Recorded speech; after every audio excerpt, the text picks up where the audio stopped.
আসসালামু আলাইকুম এভরিওয়ান। আজকে একটি মজাদার খাবার তৈরি করে নেব লাচ্চা সেমাই দিয়ে। অনেকের কাছে হয়তো এই খাবারটি চেনা, আবার অনেকের কাছেই অজানা। তো প্রথমে আমি এখানে ফ্রাই প্যানে ভেজে নেব গোল্ডেন কালার হয়ে আসা পর্যন্ত। এই খাবারটি চা প্রেমীদের জন্য বেশ আড্ডায় জমবে, দুধ চা কিংবা কফিতে। তো যেহেতু ঘি ভাজা সেমাই একটু ভেজে নেওয়ার পর গ্রান বের হয়ে এসেছে। আর এখানে বাদাম ভেজে আমি সালাদ কাটারের মাধ্যমে গুঁড়া করে নিয়েছি। এখানে চিনি, গুঁড়ো দুধ, ডিম আর নিয়েছি বাদাম কুচি। আর সামান্য পরিমাণে এখানে লবণ অ্যাড করব। মিষ্টি জাতীয় খাবারে লবণ না দিলে একেবারেই স্বাদ আসে না। তো ভালো করে চামচের সাহায্যে আমি মিক্স করে নিয়েছি। তো একটা ডিম দিয়ে প্রথমে আমি ম্যারিনেট করে নেব। একটা ডিমে কভার না হলে এখানে আমি আরেকটা ডিম অ্যাড করব। এই তো মোট হয়ে আসছে না, তাই আমি আরেকটা ডিম অ্যাড করেছি।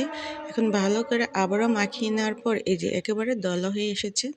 তো 4টা বাটি নিয়েছি আমি শেপ দেওয়ার জন্য। এখানে বাটালি গুঁড়া করে আমি শেপ দেব।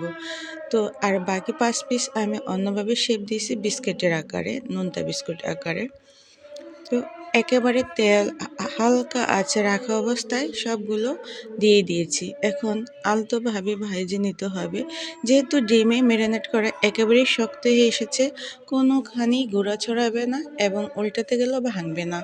তো গোল্ডেন কালার হয়ে আসা পর্যন্ত আমি ভালো করে ভেজে নিয়েছি। তারপর অপর পিঠ উল্টিয়ে দিয়েছি। 2 ব্যাচে আমি একেবারে সুন্দরভাবে ভেজে নিয়েছি 2 উল্টানিতে। এত সুন্দর কালার এসেছে, আমি একেবারে মুগ্ধ হয়ে গেছি দেখে। আর বাদামগুলো ভেসে আসছে, কোথাও একটু দানা দানা পড়েনি। তো ভালো থাকবেন সবাই। Thank you so much for watching everyone.